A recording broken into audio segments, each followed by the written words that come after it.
Hanya nama Tuhan ditinggikan di tempat ini. Ibadah yang sungguh memuliakan nama Tuhan. Biarlah kami terus tertuju mata hati kami hanya kepada Tuhan. Karena Tuhan menyediakan makanan bagi kami pagi hari ini untuk kami terus bertumbuh serupa dengan gambaran Kristus.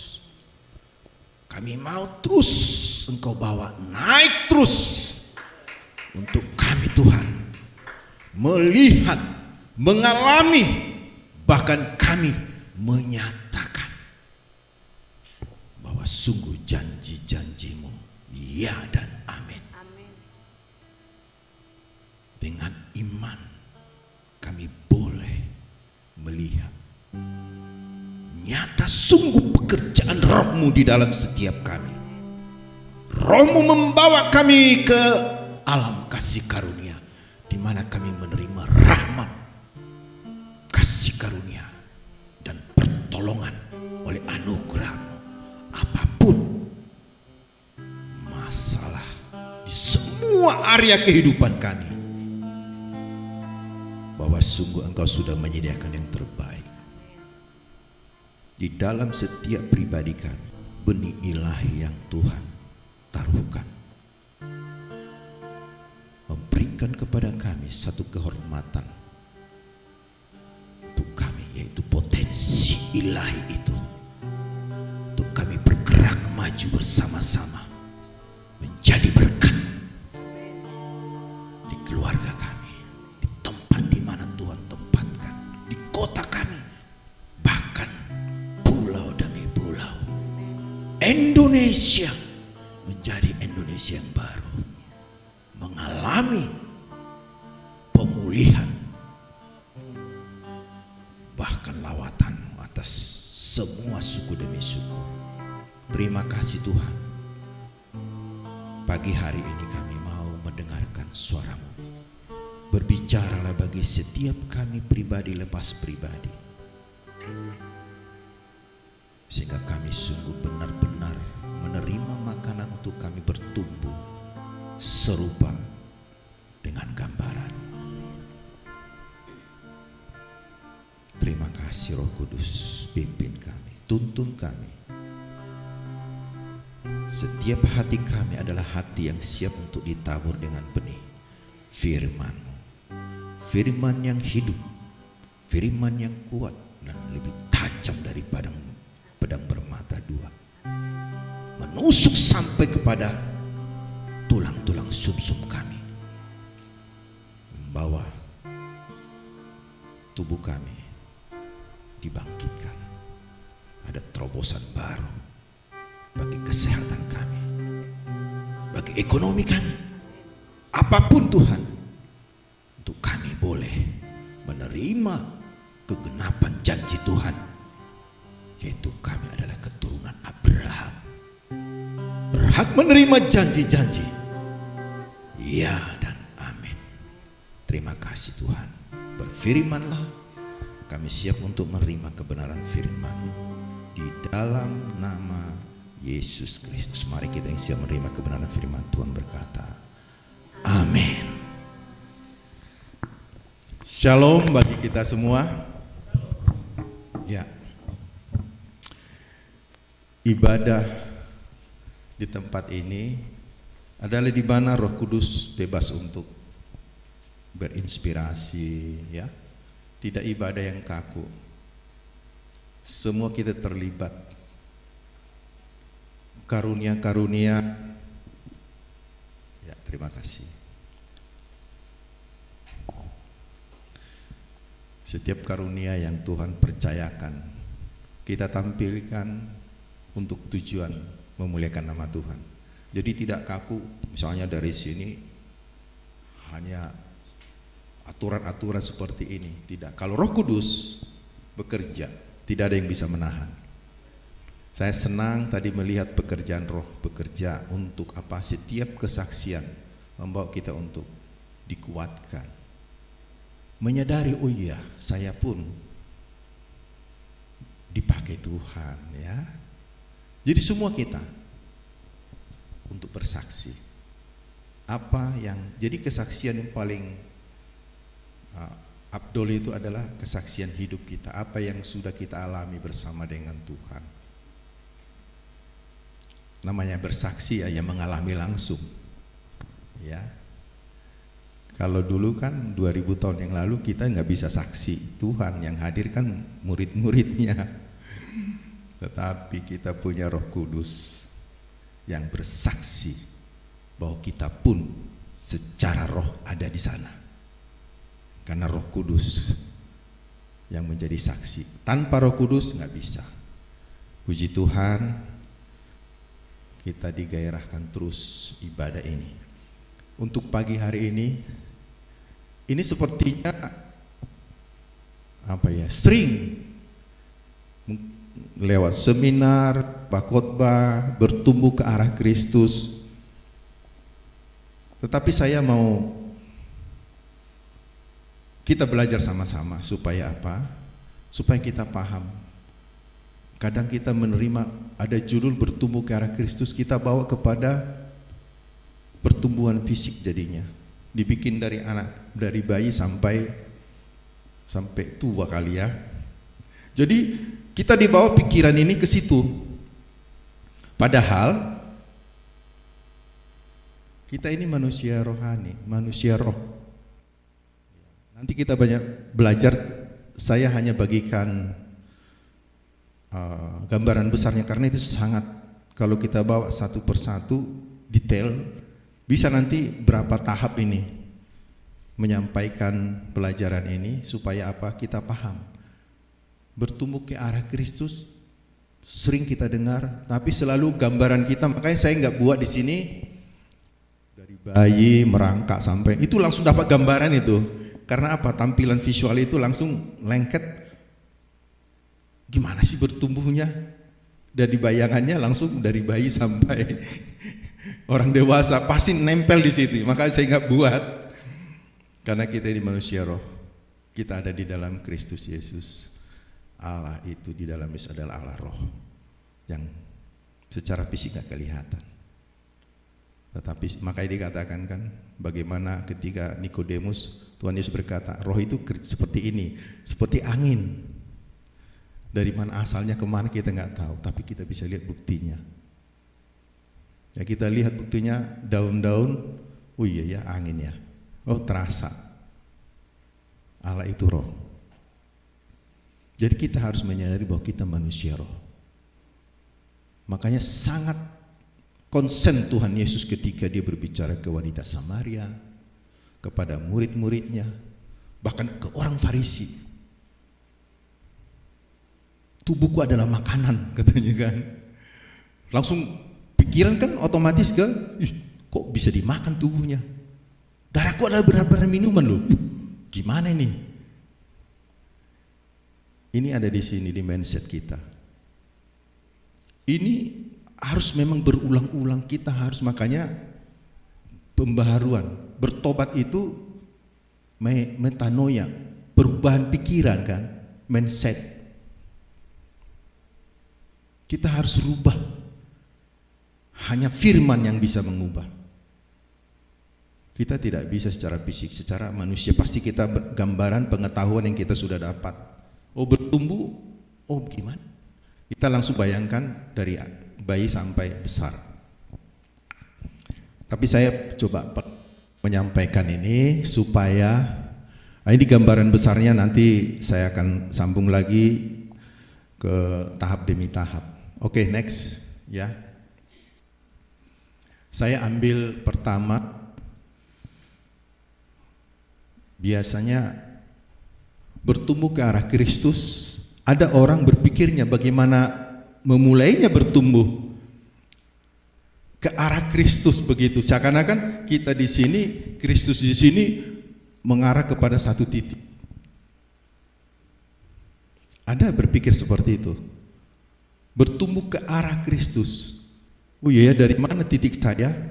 Titik Yesus harus ketemu dalam puncaknya. Padahal bukan seperti itu. Bertumbuh ke arah Kristus, dasarnya, pondasinya sama. Ya. Makanya nanti akan keluar ayat-ayatnya. Jadi bersama-sama. Bukan dari satu arah, dari arah berbeda ke satu titik. Bukan. Yesus sudah memberi teladan. Kenapa dia harus datang ke bumi ini? Pelajaran apa yang harus kita terima? Pewahyuan apa yang kita terima? Kenapa dia harus datang ke bumi? Bahwa kita pun tumbuh seperti Kristus juga.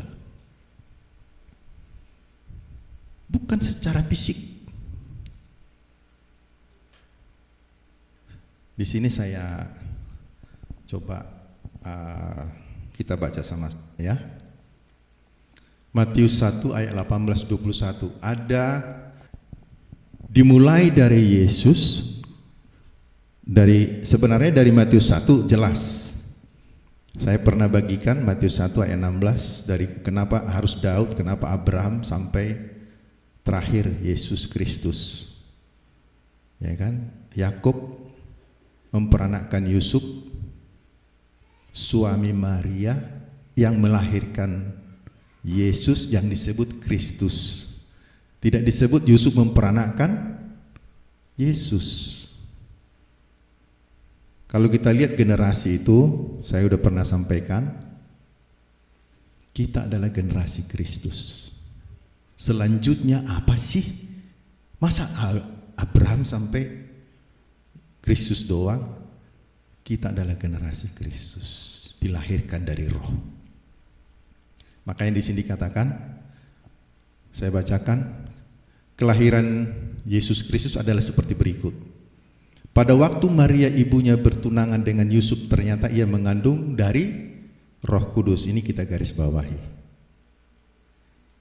Ini dari Roh Kudus. Ya, kita juga. Jadi pondasinya sama ya.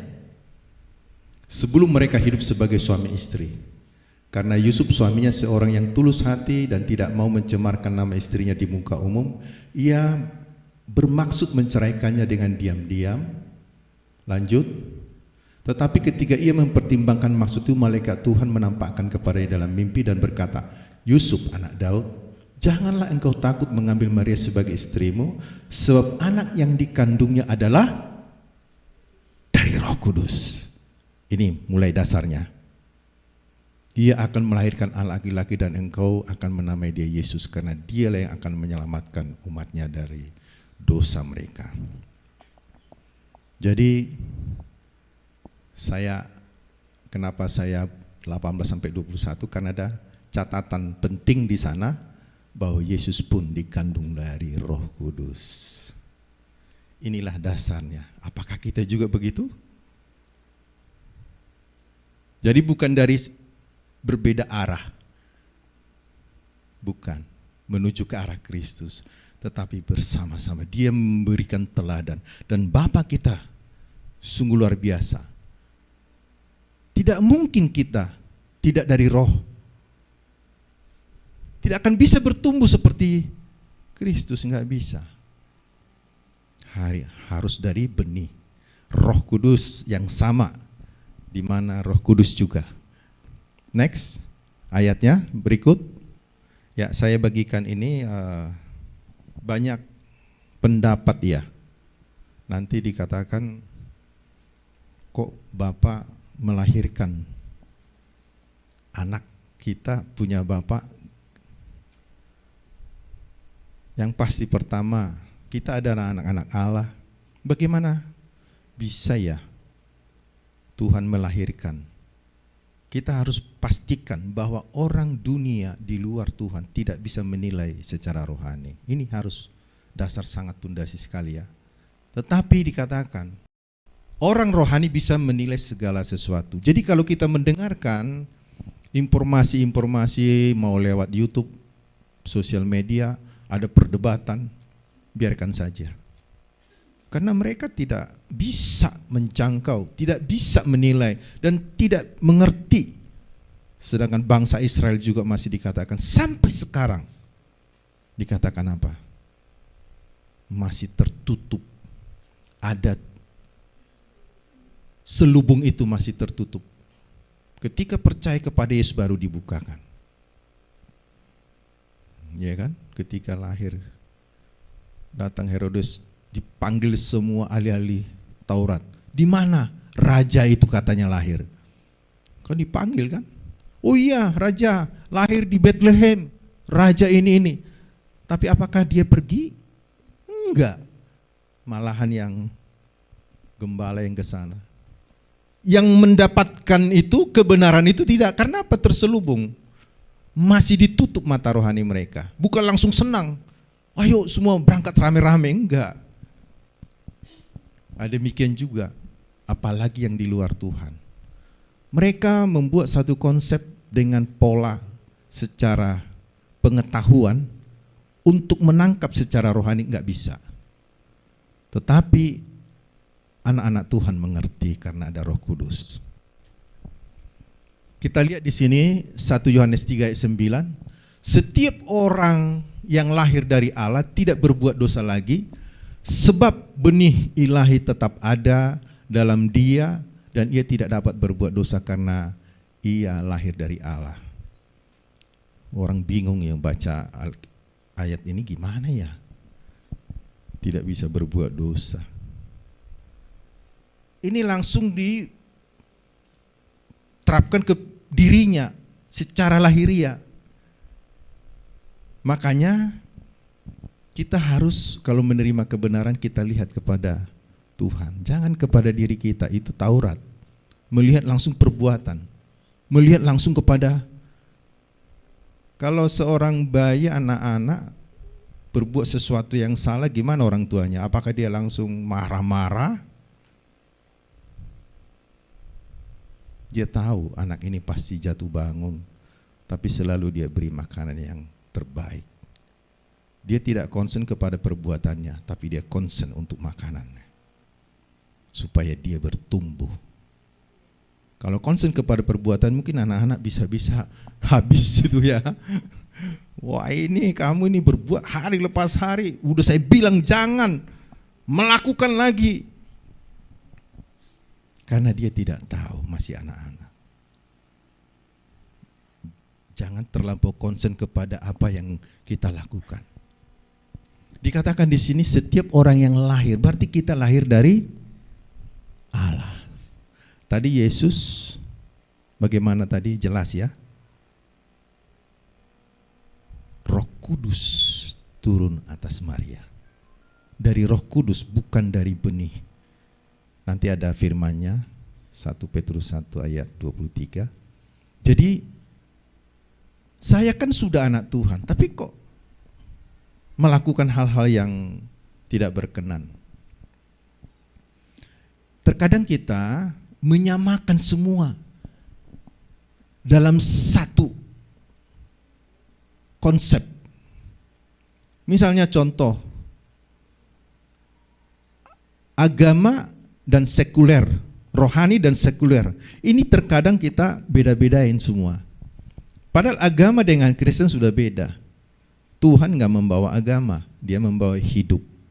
Tetapi terkadang kita, ini kan hal-hal yang pekerjaan rohani, ya ini pekerjaan sekuler. Ini membuat kita berpikirnya, saya sudah lahir dari Allah tapi bisa berbuat dosa. Padahal firman-Nya, ini kebenaran. Ya. Walaupun kita sudah menerima benih ini, ya benih kan nggak langsung tumbuh. Tetapi manusia lama kita masih berbicara. Makanya kita masih di dalam daging. Jadi harus bisa kita pilih, apakah ini kedagingan manusia lama saya atau memang ini dari Roh Kudus.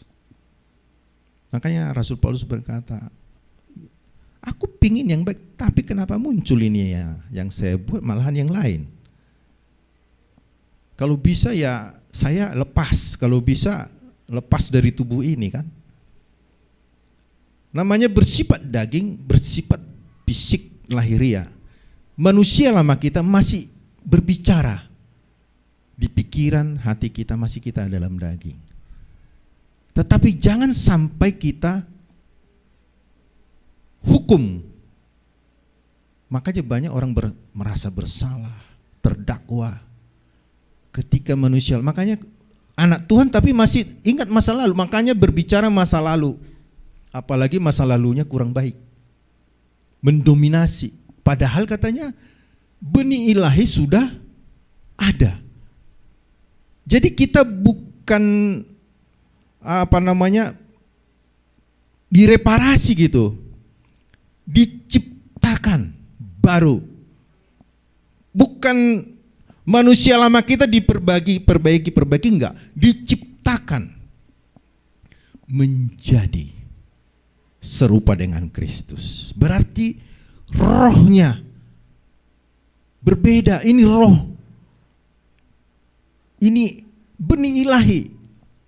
Jadi potensi ilahi sudah ada di dalam kita. Tapi manusia lama kita masih berbicara. Karena iblis tidak bisa menjamah kita, enggak bisa. Dia hanya masuk melalui manusia lama kita. Makanya kadang orang Batak juga sering gitu ya, kesurupan ngomong sama kakek neneknya. Padahal iblis yang menipu. Dia bisa menyerupai orang itu karena apa? Ya bertahun-tahun dia tahu kan. Dia bersuara ya katanya.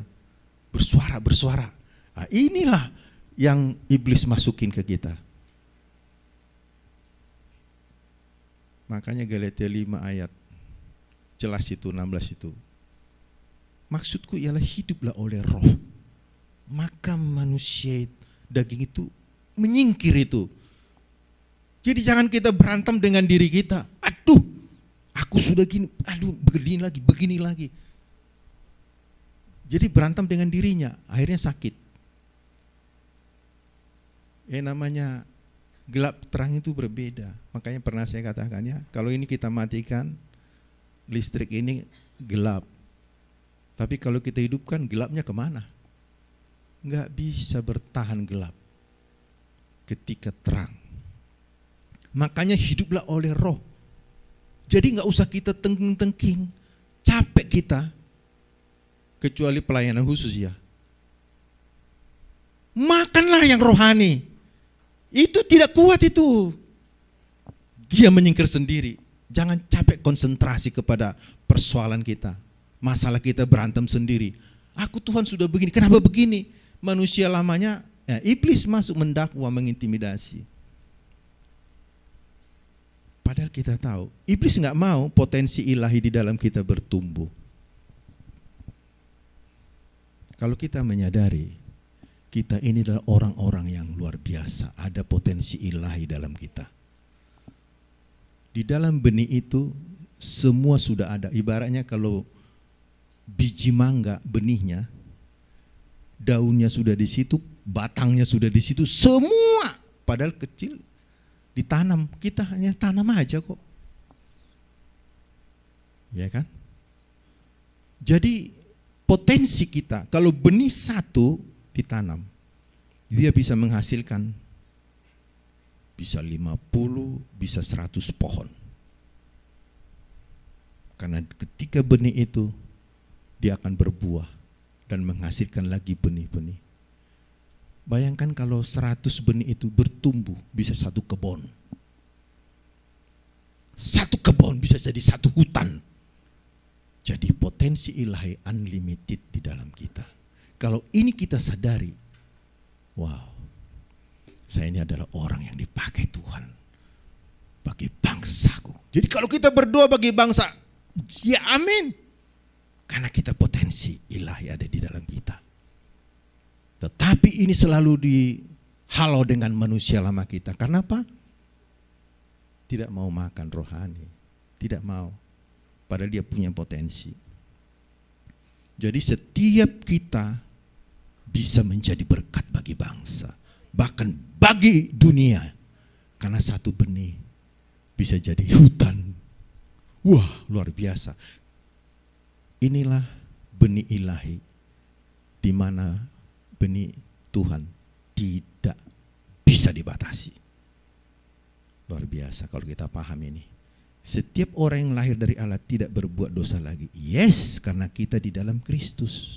Tidak mungkin berasal dari Tuhan yang gak bisa. Tetapi kok bisa seperti ini Tuhan? Manusia lama berbicara terus. Karena kita kasih makan, kita responi, aduh aku marah tadi sama istriku, atau sama suamiku, sama anak-anakku. Berbicara manusia lama kita. Karena itu didikan mungkin dari guru, dari mana, ya berbicara itu pohon pengetahuan yang baik dan jahat itu mematikan. Makanya di Taman Eden itu kan ada 3 macam pohon, ya, bukan 1. Pohon yang bisa dikonsumsi. Itu Kejadian 2 ayat 9. Kedua, pohon yang dikatakan pohon pengetahuan yang baik dan jahat. Baru pohon kehidupan. Ketika pohon pengetahuan yang jahat ini, kok pengetahuan yang baik dan jahat mematikan? Kok jadi begini ya? Jadi makanya memang pengetahuan itu hati-hati kita. Tahu kita yang baik, tahu yang jahat. Tetapi semua mematikan, tidak kekal masuknya. Tapi pohon yang hidup. Makanya ketika mereka jatuh dalam dosa, mereka harus keluar. Bukan diusir, pergi, katanya enggak. Marah-marah Tuhan, enggak. Ketika jatuh Adam dalam dosa, malah dia yang Tuhan yang cari, berinisiatif. Di mana kamu Adam? Tuhan enggak marah. Yang marah itu kadang kita sendiri terhadap diri kita sendiri. Tuhan enggak marah. Makanya tadi pujian, kita tidak setia, dia tetap setia. Karena kalau masih di situ, dia akan makan pohon kehidupan, menjadi selama-lamanya dalam dosa. Dia harus keluar sampai ada pertobatan, ditebus. Pohon kehidupan adalah Yesus sendiri. Simbol daripada bagaimana Tuhan akan datang menyelamatkan, barulah bisa. Jadi di dalam diri kita ada pohon kehidupan, ada pohon pengetahuan yang baik dan jahat. Makanya yang mana ini? Makanya kalau nggak ada Roh Kudus dalam kita dan kita nggak minta pimpinannya, ya kembali kepada hak bebas memilih manusia, bukan robot, tapi dikasih kebebasan. Ada pohon kehidupan, kita sudah lahir baru. Tapi ada berbicara pohon pengetahuan yang baik dan yang jahat. Makanya kita harus banyak belajar. Belajar, nggak bisa tidak. Jadi pertobatan dulu, Tuhan tebus dulu ini, barulah pohon kehidupannya masuk dalam kita. Jadi benih ilahi ini diciptakan. Kita ini diciptakan baru, yang lama sudah berlalu, sesungguhnya yang baru sudah datang. Kadang kita konsennya kepada manusia lama kita, tidak konsen kepada yang barunya. Ini yang membuat kita keseret lagi. Karena ada potensi ilahi tadi. Bisa kita menjadi berkat bagi dunia ini. Makanya kalau kita berdua nggak ada yang bisa membatasi. Dia ada doa kita, ada roh. Jadi kelahiran rohani, lahir dari benih Allah. Ini kebenaran. Tidak bisa berbuat dosa lagi. Seperti Yesus. Karena benih ilahi. Ini harus benar-benar, ini doktrinnya harus benar kita pegang. Coba next, ini kita lihat lagi ya. Tadi lahir dari benih. Pertama tadi lahir dari, jangan kaget ya kalau bilang lahir dari Kristus. Apa ya katanya? Kita generasi Kristus. Kita lanjutkan, setelah Kristus siapa? Matius itu ya. Ya gerejanya kita. Kitalah keturunannya. Jadi tergenapi bagaimana janji kepada Abraham. Keturunannya kita, keturunan Kristus. Baru kedua dikatakan dari benih. Kita pun lahir dari firman. 1 Petrus 1 ayat 23. Karena kamu telah dilahirkan kembali bukan dari benih yang fana, tetapi dari benih yang tidak fana oleh firman Allah yang hidup dan yang kekal. Ini satu konsep ini, tapi dibuat di sini lahir dari firman. Yes. Kalau di Kejadian 1 ayat 20, baiklah di bawah air berkeriapan makhluk hidup, yaitu ikan. Dia lahir di bawah air. Apakah ikan itu bergumul? Kapan saya berapa lama saya di air ini? Apakah seperti itu? Tidak, karena memang dia dari air. Sekarang kita lahir dari firman. Apakah kita, waduh ini bosan dengar firman,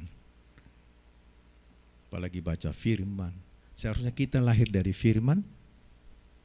Wah, firman itu menjadi makanan utama bagi saya karena saya hidup dari firman. Dia setiap hari, kapan ya hari Minggu ya? Kapan ya komsel ya? Kapan ya PA ya? Dia haus akan firman karena dia dilahirkan dari firman. Baru 1 lembar dibaca Alkitab, udah, waduh apa maksudnya ini? Kalau 2 Timotius 3:16, segala tulisan yang diilhamkan, dinafaskan, itu firman ini. Ketika kita mau terima nafasnya Allah, kita baca 1 lembar, asupan masuk ke kita, nafasnya ilahi. Harusnya begitu kan? Bukan, makanya iblis gak suka kalau kita baca firman. Saya sekarang kalau belajar, misalnya tulisan Rasul Paulus, saya gak bisa baca lagi 1 ayat, 1 pasal, namanya surat, ya semualah, saya baca semua. Harusnya begitu kan? Tapi banyak orang potong-potong. Tapi orang namanya kita lahir dari firman, wah buka Alkitab aja supaya saya menerima nafasnya ilahi, saya harus baca dululah 1 ayat kah apa 1 pasal. Jadi kalau kita punya masalah, kita punya apapun persoalan, langsung terimalah nafas kehidupan itu. Langsung ambil Alkitab. Makanya kalau bisa tolong setiap kita itu punya Alkitab tertulis. Karena di sana ada judul-judulnya kan. Kalau di elektronik itu kan terbatas. Ketika kita buka begini, Roh Kudus tuntun. Kalau itu kan susah. Susah. Kalau ini langsung. Jadi di rumah kita kalau baca Alkitab, mau terima nafasnya Allah, kita buka Alkitab ini, kita baca. Dan banyak janji-janjinya di sana. Setiap lembar. Makanya kepada Yosua dikatakan, setiap tanah yang kamu injak, aku berikan kepadamu. Artinya setiap lembar Alkitab ini, ketika kita baca, digenapi janji-janjinya atas hidup kita. Jadi ini rahasia. Inilah kalau kita benar-benar orang-orang yang mengerti, menyadari bahwa kita dilahirkan dari firman, kita akan bergairah. Wah, semakin menggali firman, semakin ngotot sama firman. Aku lahir dari firman kok. Seperti ikan, gak punya pergumulan kapan aku keluar dari air ini. Ya kalau kita masuk air baru kita bergumul ya. Bisa-bisa tenggelam mati. Tapi kalau ikan keluar dari air malahan mati, tinggal digoreng. Ya kan? Tapi kalau kita masuk air, tapi sesungguhnya dikatakan di sini, karena kamu telah dilahirkan kembali, bukan dari benih yang fana. Bicara secara lahiriah, dari benih laki-laki, suami, itu yang fana mas. Tetapi dari benih yang tidak fana, apa? Firman Allah yang hidup. Jadi untuk kita menerima nafasnya Allah, supaya kita hidup bergairah, kita bacalah Alkitab. Berdoalah supaya cepat-cepat komsel, PA kapan ya? Harusnya rindu. Harusnya kan saya yang dikejar. Pak kapan PA Pak? Wah, itu mah seperti kami PA ke atas ya. Langsung di grup. Bukan Pak Oscar yang ini. Langsung udah siap. Dari bawah langsung. Pak Oscar hanya oke, katanya. Pak Oscar ini sudah hari Selasa loh, ini gini, besok kan PA. Ini udah gini. Mungkin Pak Oscar lupa karena banyak. Oh siap, katanya di PA, di WA group. Harusnya aktif. Jadi para gembala itu langsung cepat. Kok nggak PA? Katanya langsung. Iya, disitulah dia harus makan. Dia lahir dari firman.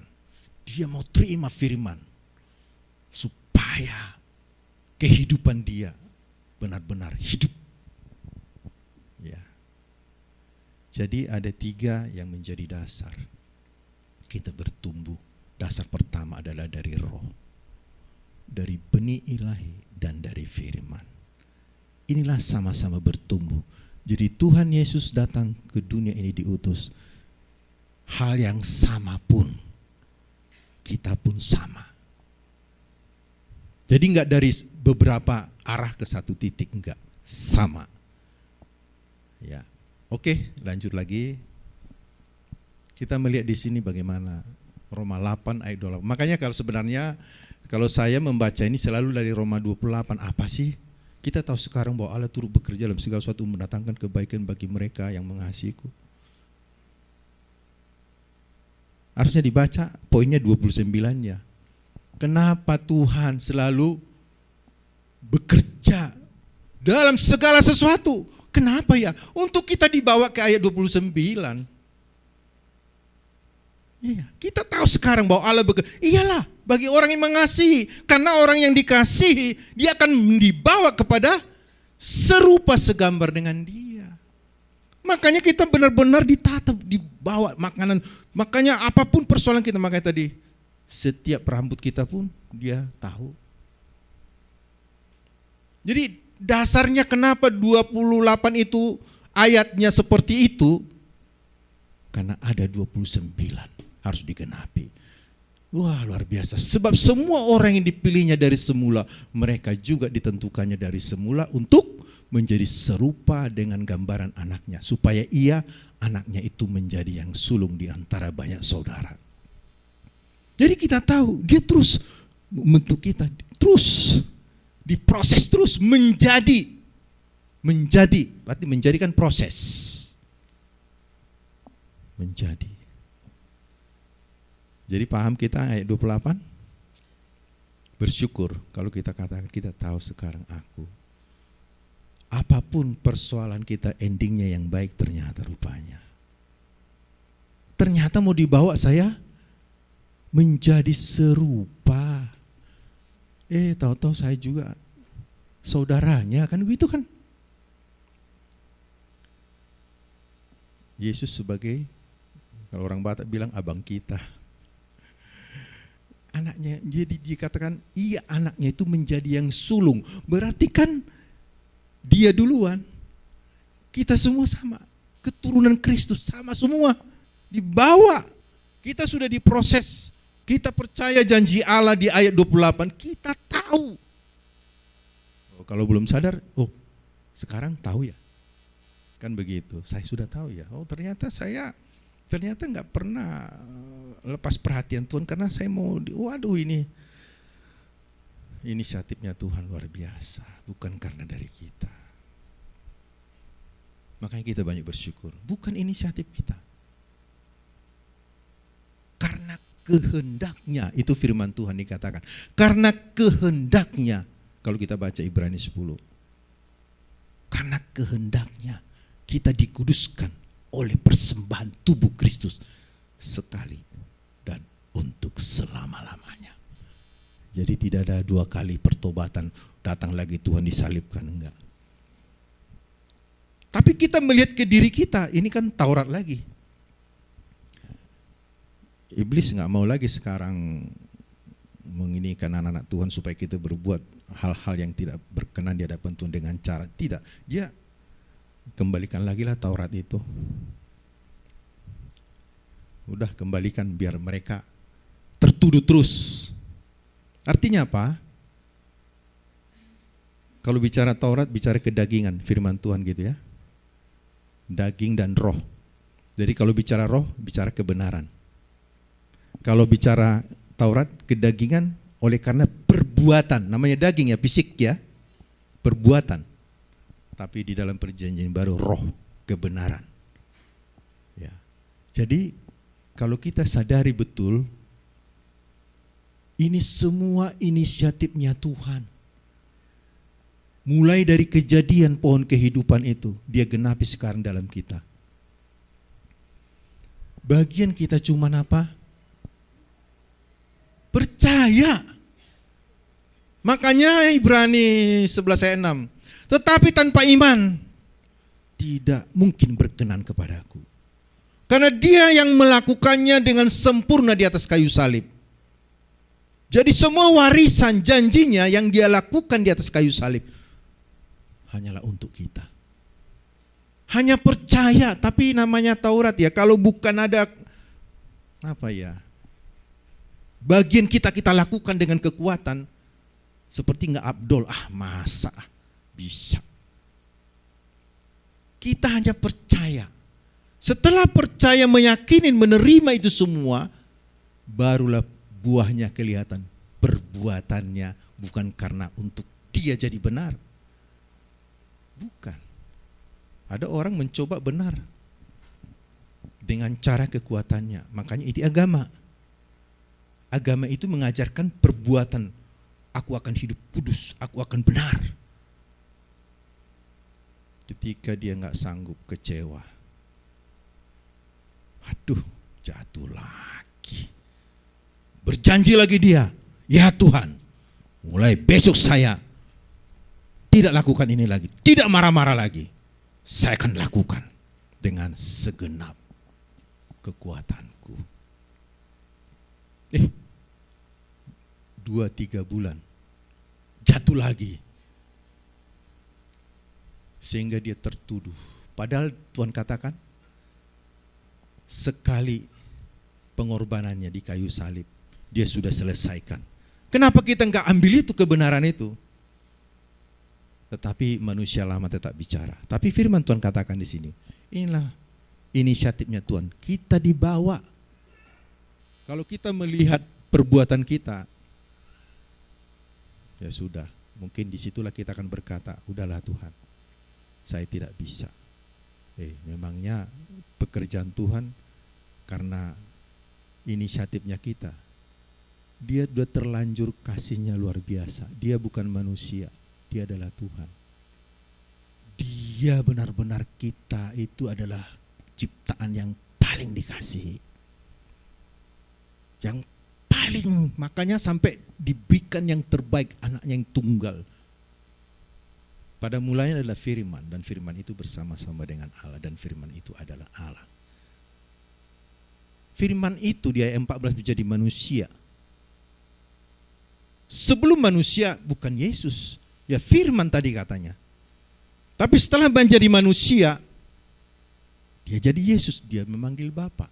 Bukan waktu firman yang ayat 1, barulah dia memanggil Bapa.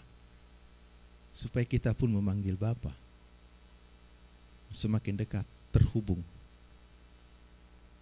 Jadi kita seperti Yesus di dunia ini. Bagaimana Yesus dulu di dunia, begitulah kita. Bisa karena pekerjaan Roh Kudus. Jadi kita hanya berkata, iya, luar biasa. Tidak ada sedikit pun kelihatannya andil saya. Karena kalau bukan Roh Kudus yang membawa kita, kita hanya diminta percaya dan mau merenungkan. Kan kepada, coba kalau kita lihat Musa dengan Yosua. Ketika Musa sudah selesai tugasnya, Musa sudah mati. Yosua katanya, kata Tuhan, sekarang kamu. Wah, ketakutan dia bagaimana, apalagi saya. Dia mencoba melihat gambaran belakang Musa ini. Tidak mungkin 2-3 juta. Dia gemetar, tapi Tuhan katakan apa? Kuatkan dan teguhkan hatimu. Jangan engkau lupa memperkatakan kitab Taurat, tetapi renungkanlah itu siang dan malam, supaya engkau benar-benar melakukan sesuai dengan isinya. Kamu berhasil dan beruntung. Cuman disuruh itu doang, gak ada yang lain. Ketemu musuh Amalek, orang keluar masih bentuk budak, bukan tentara. Kata Musa waktu itu, pilih aja Yosua beberapa untuk perang. Amalek sudah datang. Lagi mereka di Afidin, lagi istirahat, Amalek datang. Bayangkan budak mau disuruh berperang, bagaimana itu? Nggak tahu teknik-teknik perang. Tapi Yosua berangkat. Siapa yang berperang? Tuhan bagi mereka. Dan bahkan dilenyapkan Amalek ini. Bayangkan, bukan karena kehebatan, kekuatan seorang militer yang dilatih bagaimana, bukan. Kalau kita baca Gideon, aduh, lucu-lucu semua perangnya. Karena supaya tidak nama manusia ditinggikan. Makanya orang yang bodoh, orang yang tidak berhikmat dipermalukan untuk orang yang berhikmat. Orang yang hebat-hebat Tuhan pakai orang-orang yang kalau kita menyadari kita dulu dikatakan orang durhaka, tapi dikasih benih ilahi. Itulah potensi Allah di dalam diri kita. Makanya Rasul Paulus ini Galatia 2:20 sadar dia, namun aku hidup tetapi bukan aku lagi. Kristus yang hidup di aku. Dia menyadari sungguh bukan aku. Semua karena Tuhan.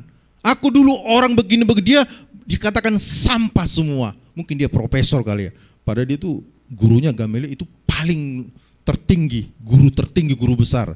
Tapi dia bilang, ku anggap sampah karena aku sudah berjumpa dengan Kristus. Namun aku hidup, tetapi bukan aku lagi. Perubahan di luar dimulai dari dalam.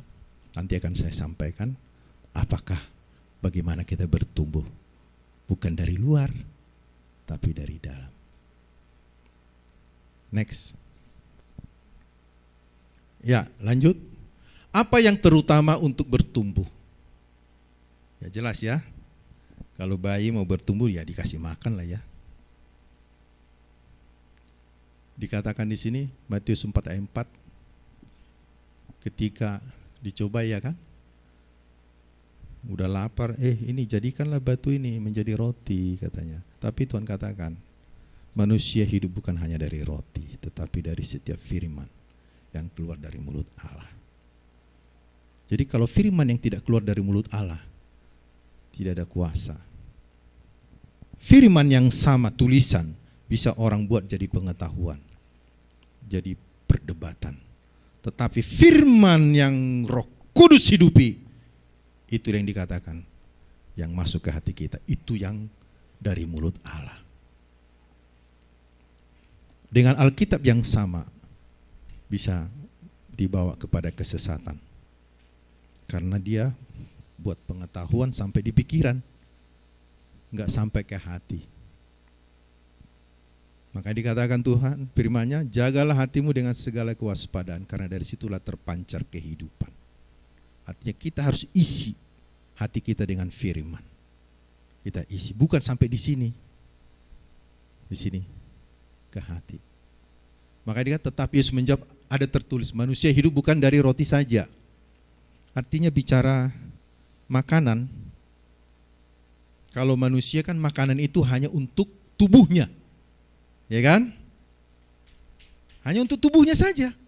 Kalau enggak makan ya lemas, sudah sampai di situ. Tetapi dikatakan di sini, tetapi setiap firman yang keluar dari mulut Allah, berarti ada makanan yang tidak kelihatan, tetapi terbukti. Ini harus tahu kita. Itu firman Allah. Roti yang secara jasmani, makanya Tuhan Yesus katakan, kamu makan mana, tapi mati juga kok. Tetapi aku ini roti hidup. Ya kan? Ini Tuhan roti apa gimana nih? Itu kita bawa kadang secara fisik. Gimana ya, masa Tuhan roti? Roti secara rohani, rotinya nggak kelihatan, tapi bukti. Makanya iman adalah bukti dari segala sesuatu yang kita tidak lihat. Segala sesuatu dikerjakan oleh iman, sehingga Roh Kudus bekerja. Jadi makanan roti dikatakan ini adalah firman yang keluar dari mulut Allah, berarti nafasnya Tuhan. Kalau firman yang tertulis ini tidak dihidupi oleh Roh Kudus, ya kita nggak bisa, hanya terima biasa saja. Kembali lagi kepada Taurat, segala tulisan yang tertulis menjadi hukum mematikan. Tapi kalau Roh Kudus, makanya ada Roh Kudus dalam kita. Firman ini saya nggak ngerti Tuhan, gimana ini Roh Kudus? Nah, barulah dihidupi, ya kan? Jadi kita paham bahwa roti yang dikatakan di sini adalah firman. Makanya dikatakan, aku akan menaruhkan hukumku kepada hatimu, menuliskannya dalam akal budimu. Hukum maksudnya di situ hukum roh, karena ada hukum Taurat ada yang kelihatan tertulis. Tapi ini hukum roh, kebenaran, perkataan. Ya, dia taruh dalam hati kita. Dalam hati kita inilah. Makanya kalau makanan secara jasmani, rasanya hanya di mulut. Kalau makanan rohani, sampai ke hati. Iya kan? Tadi pertama makanan manusia hanya untuk tubuhnya secara lahiriah. Hanya untuk dia besar, kuat. Tapi untuk dirinya. Tetapi makanan rohani kita harus sadari, bukan untuk kita, buat orang lain. Ya, tadi kesaksian kan itu, didapatkan makanan. Kalau makanan jasmani itu rasanya di mulut, tetapi makanan rohani hati menggelora. Makanya ketika kedua murid Yesus ke Emmaus itu, ketika mendengarkan bagaimana, dia belum tahu siapa yang menjelaskan itu, apa itu tentang Injil di dalam penggenapan di Perjanjian Lama, kitab nabi-nabi. Berkobar-kobar hati mereka. Itu berarti udah makan. Jadi bagaimana kita tahu buktinya bahwa kita makan roti hidup itu? Ada damai sejahtera, ada semangat. Ya Tuhan, saya harus gali ini firman terus. Saya harus makan. Makanya kalau makanan jasmani, kenyang saja untuk dirinya. Tapi kalau makanan rohani, haus terus, lapar terus. Makanya Tuhan kata, berbahagialah orang yang lapar dan haus akan kebenaran, sebab mereka akan saya puaskan. Gak pernah kita, aku udah puas firmannya, sudahlah katanya, mari kita ngopi dulu. Enggak begitu. Dia terus. Makanya kalau sharing firman sampai jam 12 enggak terasa. Kok bisa ya seperti kedua orang murid di Emmaus? Loh, berjalan 7 mil. Bisa berjalan, dijelaskan semua. Kenapa tidak ditampakkan Yesus secara fisik di situ?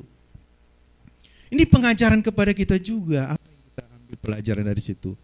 Makanya Tuhan katakan, berbahagialah orang yang percaya walaupun tidak melihat. Kedua murid itu tidak melihat, tapi dia berkobar-kobar. Itu pelajarannya buat kita. Ketika pun enggak harus Yesus hadir secara fisik di sini, Dia ada di dalam kita. Kita lebih berkobar-kobar, lebih semangat, semakin dikuatkan, sehat. Itu dia makan. Tapi kalau udah baca firman langsung pusing. Oh ini apa? Taurat lah ya, tulisan nggak ngerti aku. Waduh, malah ngantuk tidur. Makanan rohani ada rasanya. Karena makanan jasmani juga enak, ada rasanya, ya kan? Next ada apakah di sini ya? Ada 2 makanan ya. Air hidup. Bicara ini ada Roh Kudus, Yohanes 4 ayat 4. Jadi ada makanan yaitu Tuhan katakan, akulah roti hidup. Tetapi dikatakan juga Akulah air kehidupan. Makanya ke wanita Samaria, kalau kamu minum dari sini tetap haus, tapi kalau aku berikan air, dia akan menjadi mata air yang akan meluap. Artinya apa? Ada Roh Kudus di dalam kita, yang kita bisa tidak tahan, dipimpin terus bersaksi. Ada Roh Kudus. Ya. Lanjut. Ada di sini ya. Dan pada hari terakhir, yaitu pada puncak perayaan itu, Yesus berdiri dan berseru, barang siapa haus, baiklah ia datang kepadaku dan minum. Barang siapa percaya kepadaku seperti yang dikatakan oleh kitab suci, dari dalam hatinya akan mengalir aliran-aliran hidup. Yang dimaksudnya ialah Roh Kudus yang akan diterima oleh mereka yang percaya kepada. Sebab Roh itu belum datang, karena Yesus belum.